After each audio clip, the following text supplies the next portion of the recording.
Today, we're looking at some really fascinating research, trying to distill what's next for communication in public spaces. Specifically, our mission is exploring how sound, the oldest medium we have, is being totally reimagined for digital signs and retail environments. Just think about the last time you were somewhere crowded. An airport gate, maybe, Wow. or a busy shopping mall. You see these huge, bright digital screens, right, showing really compelling visuals. But then, if they turn the sound on, it's just noise. It really is just acoustic chaos. Yeah, noise pollution. It completely clashes with the slick visuals. So the core question, and it's a great one from our sources, is this. How can we make sound as smart, as targeted as the pictures on those screens? That's exactly the challenge technologists are tackling right now. And you nailed the basic problem. It's physics, really. Traditional sound it spreads out everywhere, like a floodlight, you could say. So in busy places, malls, airports, plazas, that sound just bleeds everywhere. It interferes with the shop next door. It annoys people trying to relax or shop. And honestly, the advertising message gets lost in all that ambient noise. It ends up being kind of invasive. It does feel like shouting into the wind sometimes, which is why this idea of directional audio is, well, it's pretty exciting. It feels like it could change everything. Imagine walking past, say, a big video wall in a store, and you hear this clear audio track, maybe describing a product, but the person right next to you hears nothing. That kind of personal, quiet delivery, that's what we're digging into today. Okay, so to really get this, we need to understand the basic idea. The research uses a really helpful analogy. It says directional sound delivers audio to one specific listener, almost like a spotlight focuses light instead of just, washing the whole area. Exactly. It's about steering the sound, not just blasting it out. And this steering, it involves some pretty advanced acoustics, specifically something called ultrasonic directional sound. There are companies, Audfly Technology is one mentioned in the research, who are really pushing this for commercial displays, making digital signs speak directly to one person at a time. Okay, ultrasonic. So that sound we can't actually hear, right? How does that work? How does a message get beamed if I can't hear the beam itself? That's the really clever part. The systems create sound at super high frequencies, way up in the ultrasonic range. We can't perceive it. But sound at that frequency can be focused into a very tight, narrow beam. Think of it almost like a laser pointer, but for sound waves. Okay. Now, as this super focused ultrasonic beam travels through the air towards you, the air itself, the slight distortions and nonlinear properties of the air, causes the beam to self-demodulate. Self-demodulate. So the air itself kind of unpacks the sound. Precisely. That focused ultrasonic energy essentially interacts with the air, and in doing so, it generates secondary sound waves. These ones are in the frequency range we can hear. But crucially, this audible sound only really exists inside that narrow beam. Step outside the beam, and mostly you just have the inaudible ultrasonic carrier wave. It's like an invisible acoustic channel. Wow. Okay, that's genuinely cool technology, and you can see immediately how that solves the noise pollution problem. Yeah. But thinking about retail, beyond just keeping things quiet, what are the big commercial upsides the sources point to? How does this shift things for brands? Oh, it's a big shift because it lets brands bring some of that digital precision into the physical world. First off, you just create a much better customer experience. It's more personal, right? Hearing a message that feels like it's just for you, that's way more immersive, more memorable than background noise. Definitely more engaging. And it unlocks things brands couldn't easily do before in a physical store. Like what, for instance? Well, think about A/B testing ads online. Brands do it constantly. Test version A versus version B. See what works. Right, standard practice online. Hard to do with a poster. Exactly. But with directional audio, imagine two identical screens side by side. You beam audio message A to people walking on the left path, message B to people on the right. Then you can actually measure. Does message A lead to more people stopping or looking longer or maybe even walking towards that product? Suddenly, you're getting real data testing hypotheses in the physical world. Ah, I see. So it brings that kind of e-commerce data analysis into the brick and mortar store. It really does. It helps brands move from just shouting to actually having targeted, measurable interactions. That definitely frames it as more than just a nice to have. It sounds like it could actually drive results. But I have to ask about practicalities. If it relies on the air, what about like physical barriers or really reflective surfaces? Malls have a lot of glass and polished floors. Does that mess it up? Is it complex to install? That's a really good question. And yes, the sources do mention that obstacles and reflections are key challenges during setup. The beam needs careful calibration for the specific space.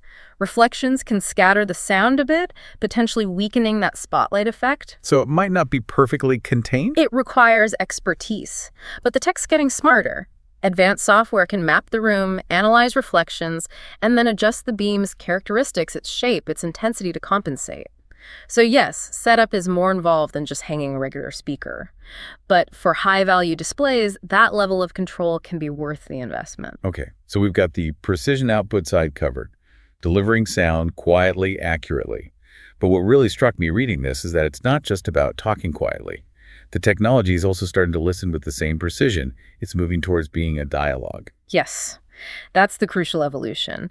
Personalized retail isn't truly personal if it's just a broadcast, however quiet. For a smart display or kiosk to be genuinely interactive, it needs to hear the right person respond.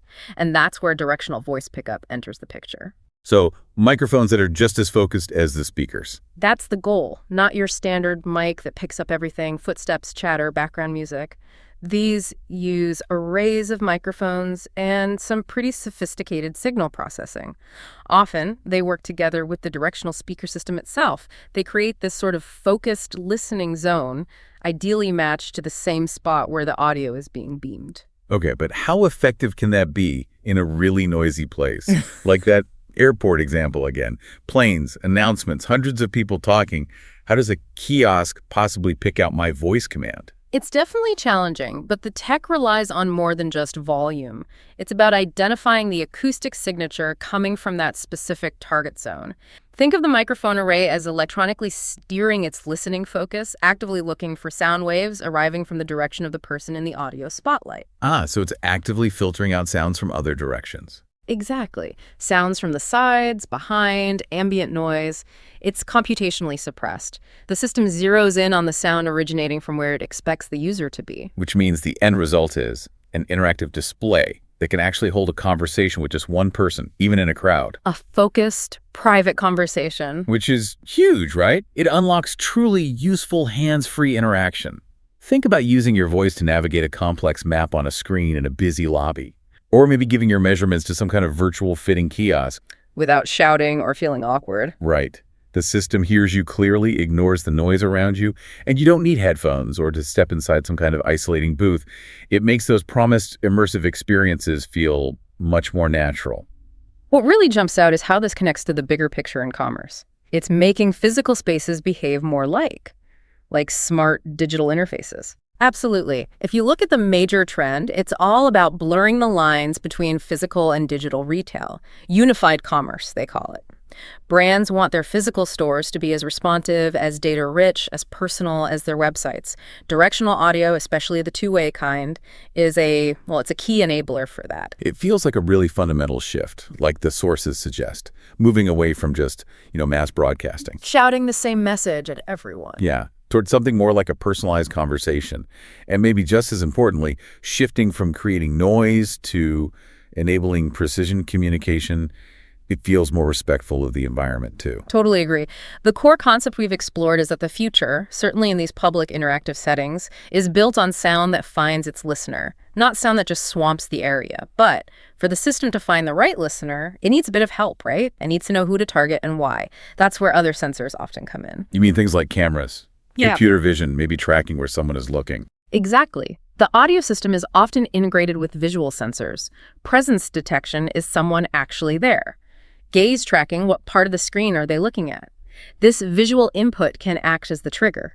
It tells the audio system, okay, this person is engaged, they're looking at this specific product info, now send them the relevant audio. So the visual confirms the interest before the sound even starts. Right. It makes the whole interaction much more efficient and relevant, ensures that precise audio capability is used effectively. Well, this has certainly been a fascinating look into focused sound and smart kiosks. Just to quickly recap the key takeaways for everyone listening. Directional audio uses clever tech, like that self-demodulating ultrasonic sound, to create targeted, quiet, personal audio experiences in public. But the real leap forward seems to be integrating that with directional listening, turning static displays into truly interactive, two-way communication points. And that leaves us with a final thought, something for you, the listener, to mull over as you start noticing these systems more. If this tech can target who hears a message based on location and visual cues, where you are, what you're looking at, what might that imply for using even more detailed data in the future? Things like analyzing microexpressions, or maybe even how someone walks their gait analysis. Could that data eventually refine the targeting even further, ensuring only the perfectly qualified person ever gets that specific audio message? That's definitely a powerful thought about where this kind of personalization could lead. Food for thought indeed.